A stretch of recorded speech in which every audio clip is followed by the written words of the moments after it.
Good morning again, everyone. How did we ever live without GPS? Remember how we used to scribble out long lists of turn-by-turn directions to unknown places, only to discover at some point along the way that something got left out? And then you had to find a payphone to call for help. Or if you were lucky enough to have someone in the car with you, you made them pull out a map and try to figure out where you were. I hated when my father made me do that. I would get so car sick. Now, you just plug in the address into your smartphone and off you go. Unless, of course, you get impatient with the way one app is taking you and decide to switch to another app. Should you use Apple Maps or Google Maps or maybe Waze? Should you have the app call out directions to you? And if so, should it be a man's voice or a woman's voice? Or should they have a British accent, as though the English know how to get to places better than we do? I don't know, maybe it was just easier to call ahead and get directions. Well, today we hear the story of the three magi who travel to see the Christ child. If you want to follow along with our story, we're going to be at Matthew chapter 2, beginning at verse 1. You can also look at your missalettes, that'll be fine too. So St. Matthew tells us this story by beginning with, when Jesus was born in Bethlehem of Judea, in the days of King Herod, behold, magi from the east arrived in Jerusalem, saying, "Where is the newborn King of the Jews? We saw his star at its rising and have come to do him homage." Now, that first sentence raises several questions right away. First, who are these magi? What is a magus, which is the singular form of magi? Well, back in the day, originally, magi referred to priests of Persia. Persia is modern-day Iran, so it is to the east of Israel. And so these were priests who could interpret dreams. In time, the idea of magi expanded to include anyone who really was sort of a soothsayer or a magician, an astrologer, someone who claimed to have some supernatural means or knowledge from the natural world. So these folks would have been of that kind. And the key to understanding it in terms of the gospel is that the Jewish people did not think very highly of magi. They were pagans. They were the ones who thought that the gods were part of nature. And so these characters that were coming from the east would have been looked upon with suspicion, which of course is exactly Matthew's point, because in the end, they're the only ones who know what's going on. Next, you might ask the question, what is this star that the magi see and follow? Now, scientists throughout history have tried to give scientific explanations for the star. Johannes Kepler, remember, he's the guy who taught us about the solar system, that the sun was the center of the solar system and the planets orbited around the sun. Well, he did some calculations and decided that around the birth of Jesus, the lights from Saturn and Jupiter converged and would have created a particularly brilliant light in the sky. And he thinks that's what the Magi saw. Others will speculate that maybe it was a comet, because comets move through the sky, and maybe that's what they saw that was guiding them to Israel. Or maybe a supernova, which is a star that isn't there and then suddenly bursts into being there. And maybe that's what they saw. But it seems to me that Matthew's point here isn't very scientific. It's more cultural and theological. You see, in those days, both Jews and pagans believed that when a leader was born, a star would arise in the heavens to signify his birth. And so when Jesus is born in Bethlehem as the newborn king, then a star would have appeared to indicate his birth. But it seems to me that the real point of this first opening is that the Magi leave on their journey without knowing exactly where they're going. They see the star, they know that something is up, and they just step out on their way. And we know they don't know exactly where they're going because they have to stop and ask for directions. And had they known, they would have gone right to Bethlehem. And it seems to me that's the first lesson of this story of the Magi. That all too often in our own lives, we know where we want to go, but we're not sure how to get there. And as a result, we often don't take the first step because we want to make sure we know exactly how to get there. And that's particularly the case when we look at the big problems in society, when we look at things like poverty and crime, when we look at racism, when we look at our own lives, the strained relationships in our families or intractable health issues. They appear to us to be so big, we know what we want to do, but we don't know how to get there. And so we just decide to do nothing because we're not sure what to do all the way through. And what the story of the Magi teach us is that with faith, we can take the first step, even though we don't know what the second step is.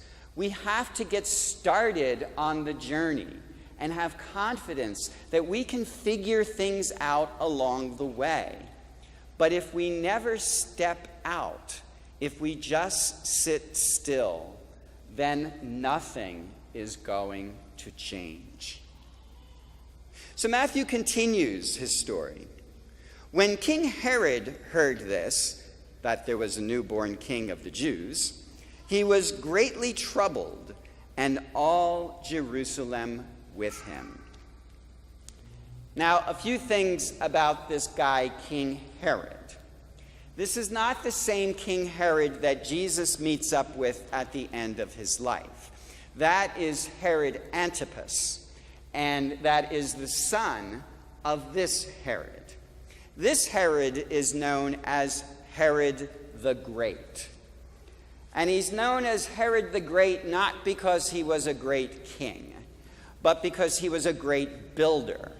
He was responsible for building the second temple as they knew it in Jesus' time. He built the great big fortress up at Masada, down by the Dead Sea. He was a great builder, and that's why he was called Herod the Great. But he was a pretty unsavory and insecure king.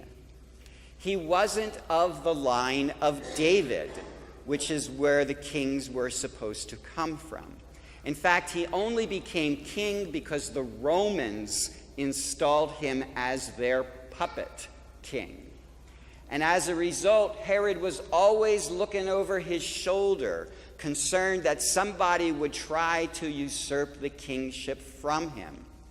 He ended up killing his wife, his mother-in-law, and 3 of his sons because he suspected of them plotting against him. This was one bad dude. And so when he hears news of a newborn king, it is understandable that he was greatly troubled. And if any of us who have ever worked for an insecure boss knows that when the boss is troubled, everybody is troubled. And so he was greatly troubled, and all Jerusalem with him. But not to fear. You see, even though Herod presents himself as a potential obstacle, God can turn obstacles into our advantage. And so what happens is King Herod assembles the chief priests and the scribes of the people, and he inquires of them where the Messiah was to be born. And then that information gets passed on to the Magi so that they can continue the journey. And that's the second lesson of the story of the Magi. All too often in our own lives, when we're heading towards a goal and we hit an obstacle, we think that means that God doesn't want us to get to where we're headed. And in fact, that may not be true at all. God never said there wouldn't be obstacles in life. And in fact, God uses obstacles to change us. Think about it. Obstacles cause us to be more creative. Obstacles test our resolve. Obstacles can keep us humble. And while we may want to get just to our goal and be done with it, God wants us to be better people for it. That's God's goal. And so sometimes God uses obstacles to make us better people. But in the end, God can always turn an obstacle into our advantage. So, Matthew tells us, after their audience with the king, the Magi set out, and behold, the star that they had seen at its rising preceded them until it came and stopped over the place where the child was. They were overjoyed at seeing the star, and on entering the house, they saw the child with Mary and his mother.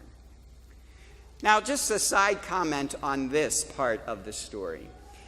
When we put our nativity scenes together, put together Mary and Joseph and Jesus in the manger together with the shepherds and the wise men.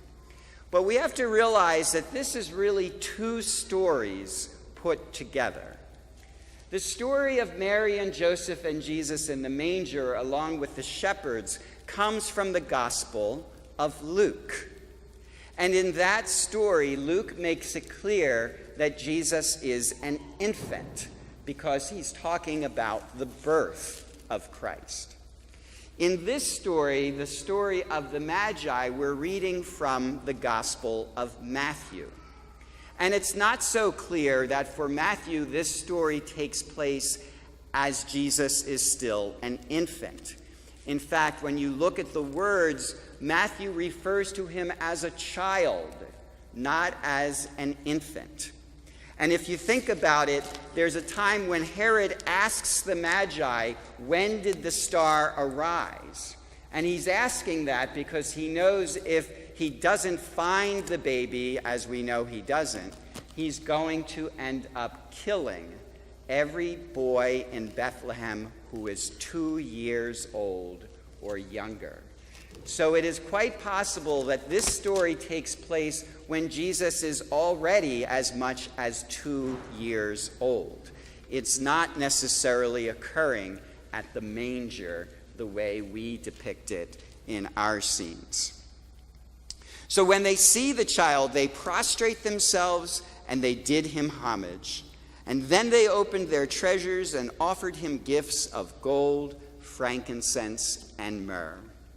Now, the key to this part of the story is that the act of prostrating oneself and paying homage is much more than an act of respect. It's an act of worship. And so what Matthew is telling us is that when the Magi arrive and they see the child Jesus, they recognize him as more than just a newborn king of the Jews. They realize that he is God himself, and they prostrate themselves and worship him as God. And they don't congratulate themselves on their great find. They bring him gifts in thanksgiving for who he is. And that's the final lesson of the Magi, that for all of our journeys in life, what we're really seeking is God at the end of our journey. And that when we find God, the most important thing we can ever do is worship God. We had a meeting yesterday with the Eucharistic ministers, and I pointed out to them that the most important thing we do as a church is worship God. That we can do all of the outreach and service to the poor that we want. We can visit the sick and bring comfort to them all that we want. We can counsel those who are troubled and grieving all that we want. But if we are not rooted in the worship of God, then none of it really matters. Because the worship of God gives meaning and purpose to what we do, and it also gives us the power to sustain what we do. And the whole point of the story of the Magi is that as we step out in faith, not really knowing where we're going, as we encounter the obstacles in our journey, we must always keep in mind that our goal is to find God at the end of the journey, and then to worship him as God. That's what we're called to do. That's what the Magi did, and they did it all without GPS.